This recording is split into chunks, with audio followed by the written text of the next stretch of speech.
Good morning, everybody. Good morning. It's a thrill to be here today and a thrill to be part of this press conference to talk about Freedom Summit. And to be here, two of them talking about this press conference and talking about Freedom Summit. We are in a very unique situation. Actually, if you look throughout our various different places where we live, throughout the country and particularly throughout the South, every place has some unique and historic aspects to it. We could be in Birmingham and we could be talking about the anniversary of the Davis Declaration. We certainly could be in Memphis talking about the assassination of Brother Martin Luther King. Or we can be in Atlanta talking about the number of things that the SNCC did there on the ground and the various other struggles which occurred in our March forth for liberation and freedom. But there's something special about this spot on the earth and this place in the world that can never be duplicated, never be imitated. And here we are, right here, about to celebrate the 50th anniversary of the things that shook the Dixiecrats and shook the world. We're about to celebrate the tremendous diligence and insistence of young men. It used to be young men.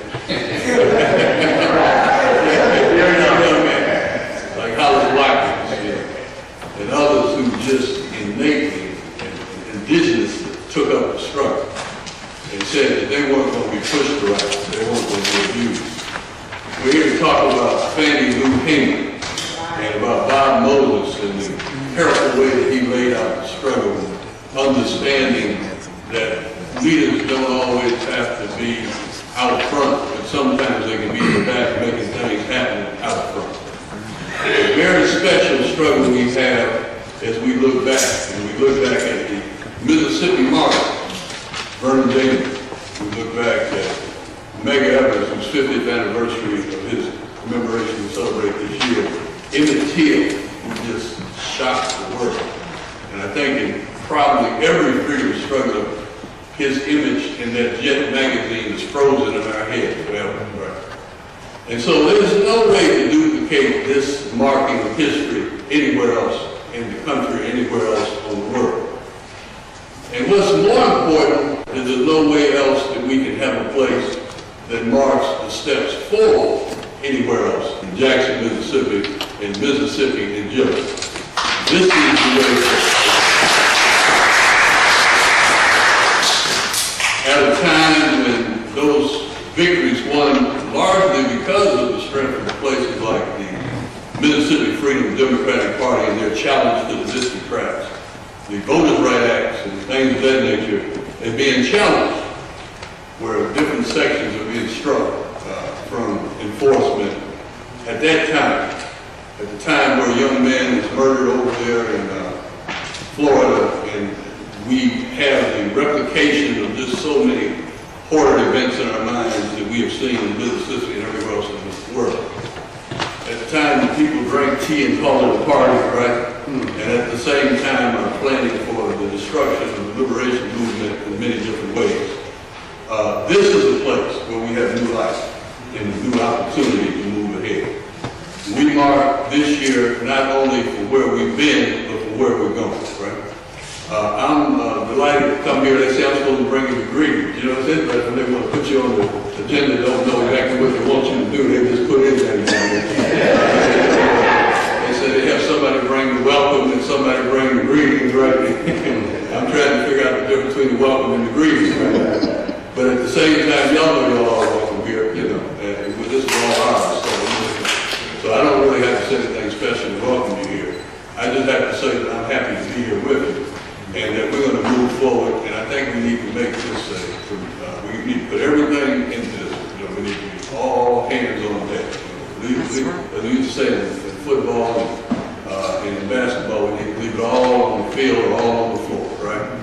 We need to put it all out there and let's show the world where we are, let's show the world where we're going, and let's get ready to pass those batons to the young people becoming before us with the correct perspective of what has actually happened in history, so that we can shape from this civil rights struggle a real human rights struggle, which will vindicate our struggle here and vindicate the struggle of oppressed people throughout the world. Thank you very much.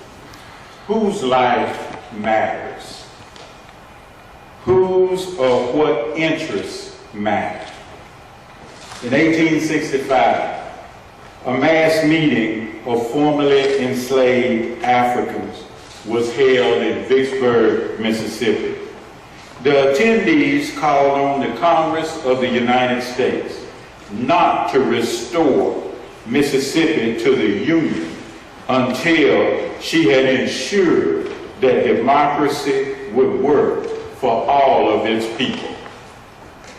Armed with only a vision of justice and equity, as well as an embedded sense of determination, the formerly enslaved population of the state of Mississippi started families, acquired land, organized churches, and established schools.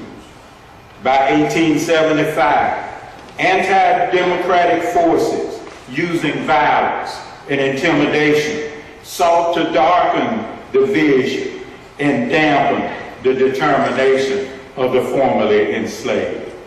By 1890, the legislative, executive, and judicial system of the state of Mississippi worked in concert to prevent democracy from being realized. For the next 70 years, in spite of the violence, the intimidation, and the conservative legislative and judicial system, the struggle and resistance of the formerly enslaved and their descendants continued. By 1960, that struggle and that resistance movement was beginning to crystallize. Young people, volunteers, students committed themselves, their lives, skills to the resistance movement, and as a result of their determination, were deployed all over the state of Mississippi to assist local people and local communities in making democracy work. In 1964, a call was issued, likened unto the Macedonian call of old. Come over here. Come here to the state of Mississippi. And as a result of that call, over 1,000 students and young people and volunteers responded. As a result of that call, nearly 600 medical and allied medical practitioners responded. As a result of that call, several hundred legal and legal aid practitioners responded. These volunteers joined and added their supports, their time, their talent, their resources to the local people's resistance movement that had existed for well over 100 years. This fusion, this collaboration of skills, ideas, and efforts produced a degree of democracy that had never before been obtained. The residual effects of the summer of 1964, the residual effects of Freedom Summer provided benefits that we enjoy to get today.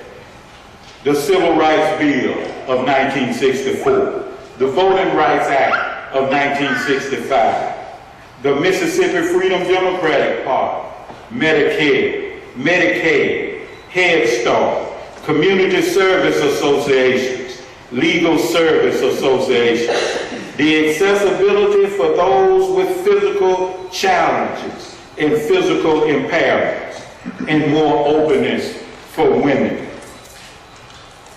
Today, we prepare to celebrate the battles that were fought and the victories that were won. Today, we prepare to acknowledge the accomplishments and honor the participants. Today, we again issue a call to people who love justice, to people who desire equity, to people who want democracy to work, to come to Mississippi, the people whose decisions at that time are making a difference right now. Come and join us in this, what we plan as a great celebration. Those who participated in and out of the state, come and bring your descendants and your posterity. Those that participated in and around the state, come and bring your friends and your family. Those who want to write about the events of the 60s, those who want to make movies, films, conduct interviews, come and get your first-hand reports. Though we pause to celebrate, we are mindful that the struggle to make democracy work still continues. Many forces today are still at work, anti-democratic forces, to prevent people from being all that God would have us to be. Legislation still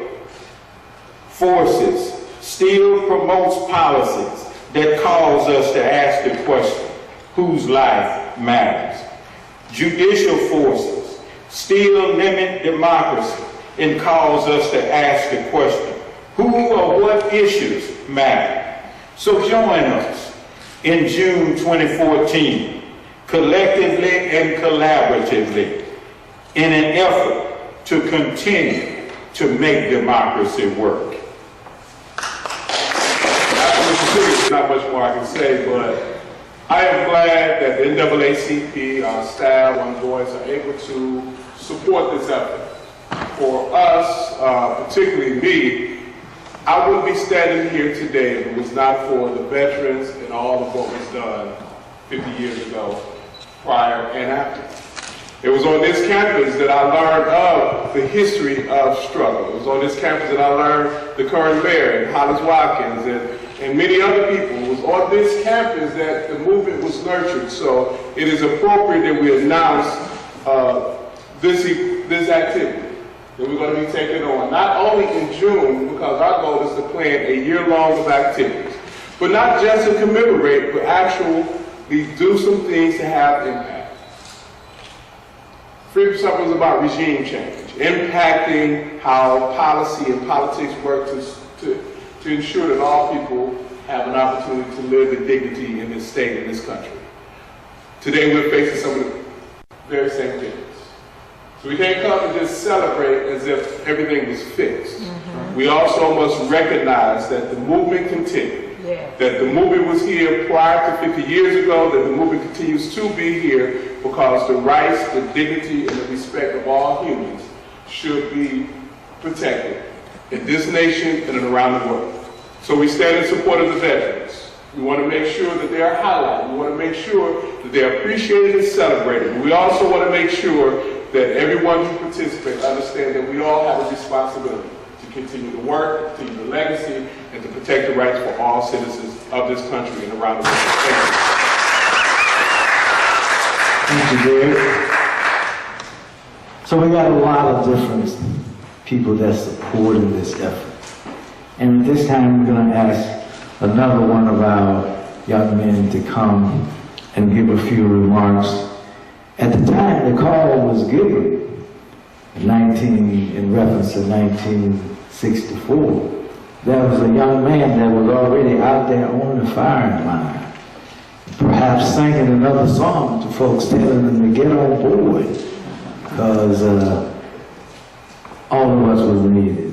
And he is now serving as one of the national co-chairs of this 50th anniversary of Freedom Summer. And for those that don't have enough history of the people, know who I'm talking about. I'm talking about my longtime friend, co-worker in the struggle for justice, Brother Henry Hank Thomas. He is one of the original freedom riders. So naturally, he wanted people to get on board this struggle as well as those individual buses. Hank.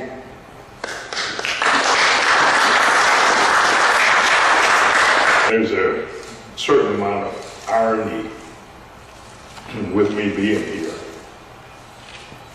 ready to celebrate the 50th anniversary of the Mississippi Freedom Song. During the Vietnam War, a total of 836 Mississippians were killed. And of that number, a little over 400 of them were African Americans. And I said the irony is, while African Americans were fighting and dying in Vietnam for the rights, the voting rights of the Vietnamese, they could not vote here in Mississippi, or they would have had trouble voting here in Mississippi. And if some of those who survived, one or two may have come back with even the Congressional Medal of Honor, they would not have been able to vote in Mississippi. So the irony is, I don't know if there is a representative here from the governor's office, or the governor even thought about coming, but if for no other reason than to honor the memory and to honor the service of the African Americans in the military who were fighting for freedom, I would have thought that it would have been proper, at least for somebody from the governor's office, to acknowledge that. The other irony is 50 years ago, you were fighting the white Democratic Party for the right to vote. Today, you're fighting the white Republican Party at voter suppression. And I think all of us probably felt the way I did, that with the election of President Obama, indeed, we had, shall we say, reached the promised land, or the post-racial society. But a few weeks ago, the Supreme Court decision told us not necessarily so. So it's not called keeping you from voting, it's called suppressing the vote. And I am told that the night of his inauguration at the inaugural ball, that you had Republicans saying this must not happen again. And the way we're going to keep it from happening, we're going to keep blacks and Latinos legally from voting, and it's called voter suppression. So the fight goes on. And if there was apathy to a certain extent for us thinking that we finally won, the Supreme Court has reminded us not necessarily so. So the renewed effort to keep the right to vote is alive and well, and certainly fighting the efforts of the state legislature like the state of Mississippi and other legislation to enact laws that make it very difficult for people of color to vote. So the fight continues, and I'm certainly happy to be a part of it. Thank you. Thank you very much, Hank. That was another young man who answered to a call in the form of a song where it said, "Go down, Moses,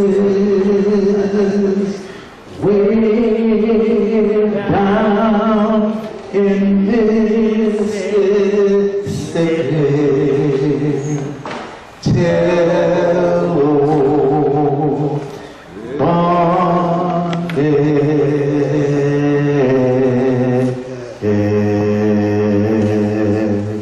to let my people go." All right. Now, so you know, I'm talking about Bob Moses, who came down as part of this, and Bob is also the founder and president of the Algebra Project, and also serving on honorary co-chair of this 50th anniversary.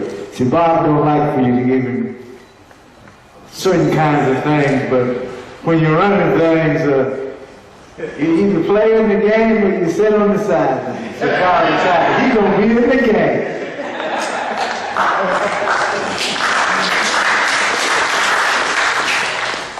How's everybody? So I'd like to kind of put a different context on what everybody has been talking about, and ask us to think about what we're getting ready to do in terms of a conundrum that's kind of built into our country. If you think about the preamble to the Constitution, it does not say we the states, we the president, or we the Congress, or we the Supreme Court. It couldn't. It had to say we the people. But then after the Constitution was written, it had to be taken to the states to ratify. So Hank was a freedom rider coming across Alabama and Mississippi. He wasn't asking Alabama and Mississippi to guarantee him his right.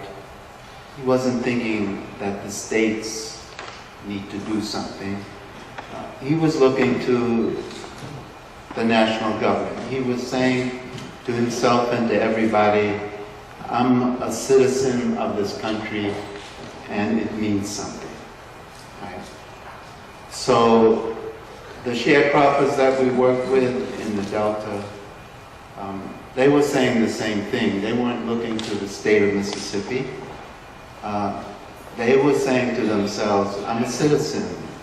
I'm a part of we the people. It means something. And I need the government to make citizenship substantive. The same thing for Faneuil Hamer and all of the representatives in the Mississippi Freedom Democratic Party. They were looking to the national constituency of the National Democratic Party to justify and to affirm their right to participate in national party events and affairs. So this is a conundrum that's built into the country. The issue of whether or not citizenship is substantive and means something versus the issue of, well, to get this country going, we had to have states come together and ratify the Constitution. And so that conundrum gets played out over and over and over again. What I think has really happened across the legacy of the country is that the class of we the people, the actual extension of who we the people are, has expanded, right? In spite of ourselves. And it expands roughly in time units of 3/4 of a century. And so we're celebrating the 50th of a lot of things, like people have said, and 50 is 2/3 of 75. Right? So we are on our way, whether we like it or not, into our third 3/4 of a century.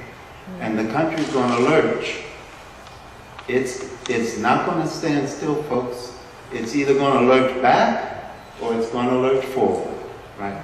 And the issue that needs to be remembered here as we gather and, through this year-long activities is, well, how do we help the country to lurch forward? Right. Just think in 1787, when we started, we had two classes of people. We had constitutional people and constitutional property. And we went that way for roughly 3/4 of a century.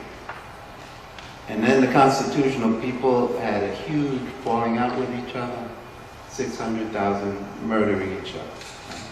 over their constitutional property.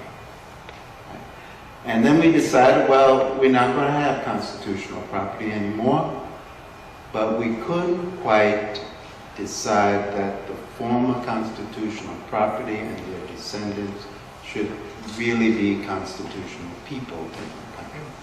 And so we went for another 75 years in what black men call slavery by another name, Jim Crow, right? He identifies the official ending of that slavery by another name, December 12, 1941. Biddle, who was the Attorney General of the United States, sent out a letter to all of the Attorney Generals, the state Attorney Generals, telling them that they should now think of peonage as involuntary slavery and should prosecute, right? They did that on December 12th because, as we know, on December 7th, the Japanese bombed Pearl Harbor. And Roosevelt knew that African Americans who were going to be in the army, like Hank said, right, would be propagandized by the Japanese. And so he moved to officially end slavery by another name, right, with his Attorney General. So the Civil Rights Movement, in some sense, was the next lurch forward, right? We got Jim Crow, slavery by another name, out of 3 distinct areas. Been talked about here, as Frank was talking. We got it out of public accommodations, we got it out of the right to vote, and we got it out of the National Democratic Party structure. We didn't get it out of education, right? And as Hank has reminded us, we still have some work to do about voting. So if we think about the expansion of this, who people are, who are the constitutional people, as we move into this across the year, there are 2 distinct areas that I think we need to actually focus on. One is an affirmative right to vote. What we have now is a negative right to vote, which says that, well, the states can't stop you, right, from doing this or that for these reasons. But it's not like the Second Amendment, which says because of such and such and such, people have a right to bear arms. So we need a constitutional right to vote, which sounds something like that, right? Because of such and such and such, whatever it is that we think about our democracy, people have a right to vote, and the government has the duty to ensure that people have access to the vote. We need to stop being on the defensive. We will be on the defensive forever, right? Unless we take the initiative and say, we are going to ensure that the right to vote is as important as the right to bear arms. Right? We also need to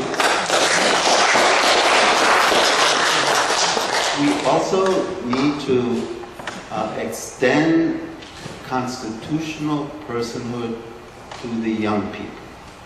Right?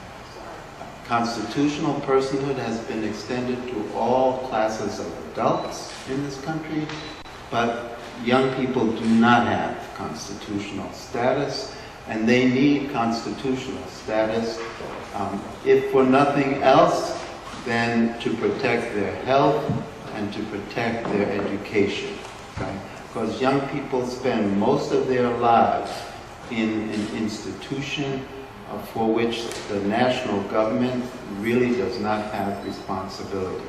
So we need a constitutional amendment that says that young people have a constitutional right to an education in this country. So those are at least 2 things that we need to work on as we move forward to this next lurch. We need to lurch forward, folks. If we don't lurch forward, we are going to lurch backwards. I think what you're going to see next summer in terms of the young people is what you saw in '64. Young people coming from across the country with a shared vision to do something different, not only in the places that they are, but to use the things that they're doing different in the places that they are to move this country in a different direction once again. So one of the things that I'm definitely looking forward to is we're going to unveil a slate of candidates between the ages of 20 and 35 that want to run for statewide or local office in the places that they are. So they'll be trained here in Mississippi. They'll learn how to build campaigns, how to build messaging for their campaign. We'll look at the formation of a political action committee to support young people across the country that's running for office. And then we also are going to be looking to run young people in Mississippi under the banner of the Mississippi Freedom Democratic Party. So I think an example of that is the victory that Chokwe Lumumba just had, and I think that that's something that needs to be duplicated across the state and across the country. So we're looking forward to it. We're hoping that everybody that's coming is looking forward to interacting with young people and sharing the rich history and knowledge that you have. When I think about Freedom Summer and the gathering of young people, I think about the benefit of what it is to gather young people again 50 years later, and to look at the advantage that we have when we come together next year is that we're able to deal with people who've been there before, who fought this country and who fought this state before, and they're able to be our resources and our support and our way forward. And so I want to thank y'all, everybody that's involved, and we're looking forward to really getting to the work next summer. So thank you, Hollis. 50 years ago, I was a 15-year-old little dusty country girl growing up in the rural area of Madison County, about 45 minutes from here. And I remember Freedom Summer. I remember it through the eyes of my father and our family and Hollis and many of you. I bring you greetings from Marion Wright Edelman, who's traveling and is enthused about the activities that will take place over the next several years in recognition of both Freedom Summer and some other things. CDF will be 40 years old this year, so we're looking forward to those activities as well. In 1995, Marion started the Children's Defense Fund sponsored Freedom Schools program for young people across the country. Many of you sitting in this room, Bob and Al and Hank and Hollis and others have infused that training of these young people. Since 1995, we have trained over 10,000 college-age student leaders that have operated summer and after-school programs based on the Freedom School model in over 130 communities with sponsoring organizations, cities across the country, serving 100,000 young people in summer and after-school programming. We also have operated something now called, and Al has been very much involved with this, called the Young Advocate Leadership Trainers Leadership Program, and Frank has been there as well, where we are seeking to train over 5,000 young people to become advocates for children and families. Because we recognize, as do all of you, that we have got to leave something behind. That many of us thought we would have been at a place in this country now where we would not have to be worried about our children getting shot down and our children not being educated and our families not suffering and losing voting rights. But now we recognize, as some of us always recognized, I think, that this is not a game you can win and walk away from. It's always a game changer. There's always somebody out there that we have to be vigilant about. And in this particular point in time, it's really scary for me as a grandmother to think about my young 8-, 9-year-old black boys and not making sure that as we go through the summer, Bob, as you have talked about, that there are things that we have to really use the resources we have to try to put in place to make sure that those young people are able to thrive and live lives worthy of human dignity and in this country. So we are in this game, however you want to use us. We will have young people in communities across the country in the summer of 2014. We will have young people here in Mississippi, Al, if you want us here. And we are just pleased to be part of it, and Marion sends you all her best wishes and love. Thank you. People can be demanding. We sang a song before. I'll just do the imitation of the song of "Get on board, children, children, get on board, children, children, get on board, children, children, let's fight for human rights."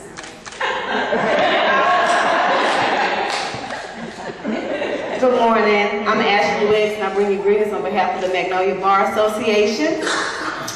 The Magnolia Bar Association was founded in 1955, and we represent minority and other lawyers throughout the state of Mississippi. And we were a part of the movement in 1964, and we will continue to be a part of the movement. We are really excited and appreciative to be a part of the 50th anniversary conference, and we will do what we can to support in any way we can. Thank you. How's everybody doing? Good. So glad that you were able to make it today. Just want to close out with just a few acknowledgments. A couple of our community partners were not able to be here, but they did send a statement, and I'd like to read that at this time. On behalf of the SNCC Legacy Project, I want to formally express what you and the veterans of the Mississippi Freedom Movement already know: our strong support for pending plans to commemorate the 50th anniversary of the 1964 Mississippi Summer in June 2014. This commemoration, we feel, will be much more than celebration of that summer, but also is a recognition of how profoundly the Mississippi Freedom Movement, a movement led by Mississippians, it should never be forgotten. It changed the nation. The 50th commemoration also gives us the opportunity to remind all that, as well as recognition and celebration, there's obligation and opportunity to continue the struggle. We who believe in freedom cannot rest until it comes. Our words as pertinent and relevant today as when Ella Baker spoke them during the state convention of the MFDP 50 years ago. There's no better example of this than the veterans group of which you are president. This was directed to you, Highness. As you also know, SNCC was deeply involved with Mississippi, and I want to let you know in this brief note on behalf of the SNCC Legacy Project Board that we are fully committed to assisting plans for the 50th in whatever manner you desire and within our limited means. Aluta continua, with warm regards, Cortland Cox, Chairman.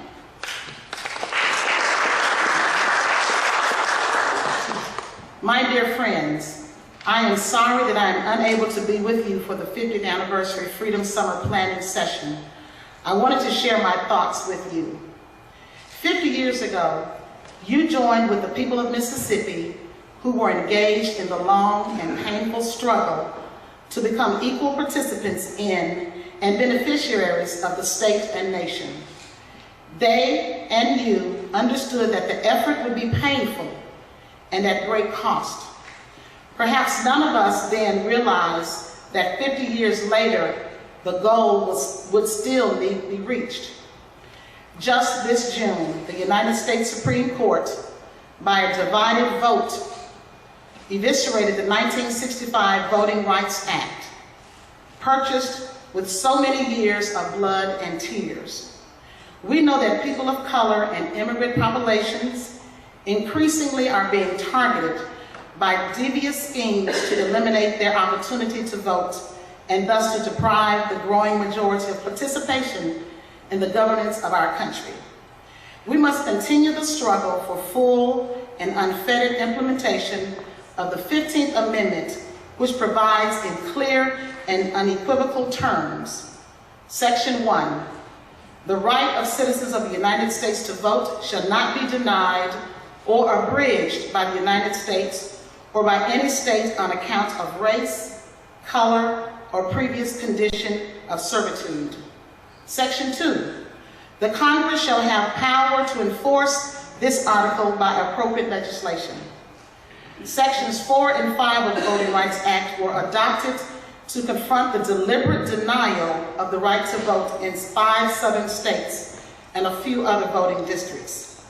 Today's insidious interference with the right to vote on a far broader scale calls for new and more universal legislation grounded in the 15th Amendment. The remedial scope needs to reach every state and voting district where the franchise is once again being threatened.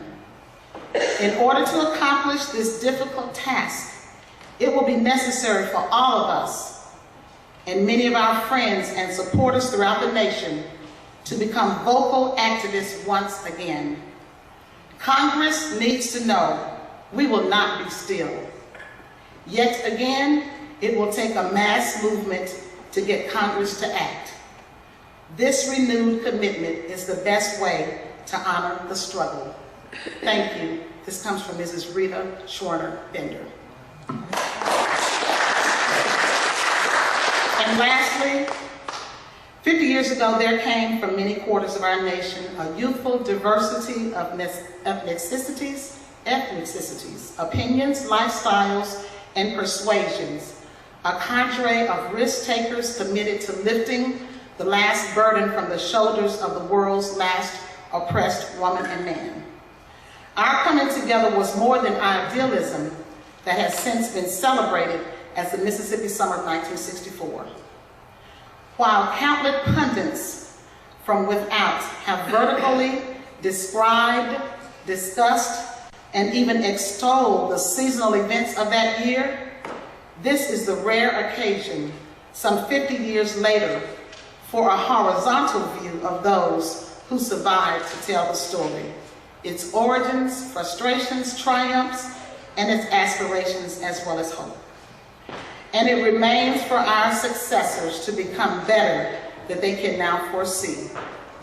It was more than uplifting rhetoric and freedom songs. It was pragmatic and tedious, dangerous and deadly, not only for us, but more importantly for the local people who believed in us with their lives. May this passage of time reveal what the present once obscured. It comes as a special comfort to know that we were far better then than we could have ever known. And it remains for our successors to become better than they can now foresee. Words crack and crumble under the strain of fully describing those 1964 days on paper.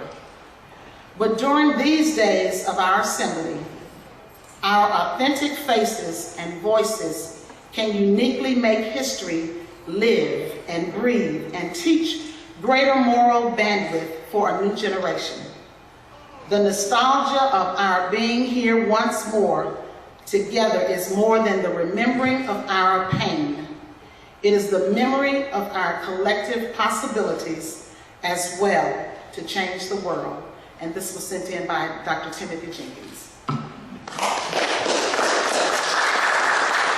And lastly, I'd like to just acknowledge the Office of the President here at Tougaloo College, along with the Office of Dr.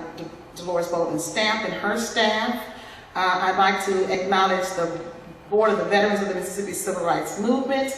I'd like to also acknowledge the Jackson Convention and Visitors Bureau and the Jackson Convention Complex. We have some of the members here with the stand. Just want to acknowledge the convention center.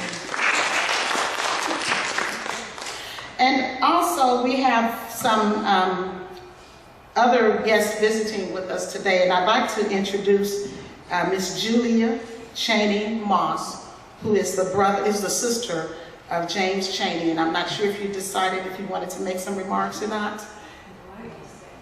Okay. Julie's here with us. And we also want to let you know that there are other celebrations being planned throughout the state. Macomb, Mississippi, Hattiesburg, Meridian, Sunflower County. Mr. Chen, we got to get Canton going. All right, so we're going to add Canton and Oneida. We've got to get Canton going. So there are other celebrations that will be planned throughout the year. Again, we want to thank you for coming. Just one more minute. There are wonderful plans for next year. We've already secured the exhibit entitled This Light of Ours, which was suggested to us by Charlie Cobb, and the Mississippi Museum of Art has agreed to dedicate their entire space to the complete exhibit. So this will be unveiled during the Freedom Summer 50th of next year, so we're glad about that. And I think we have a representative from the Mississippi Museum of Art. Okay, you want to stand? Also, we're looking forward to a major street festival. We want to honor all of the Mississippi African American elected officials, the members of the United States Congressional Black Caucus. We have just a lot of things planned for next year, so make sure you go to our website, msfreedomsummer50.com. Starting Monday, you'll be able to gather all of the information that is being planned for next year.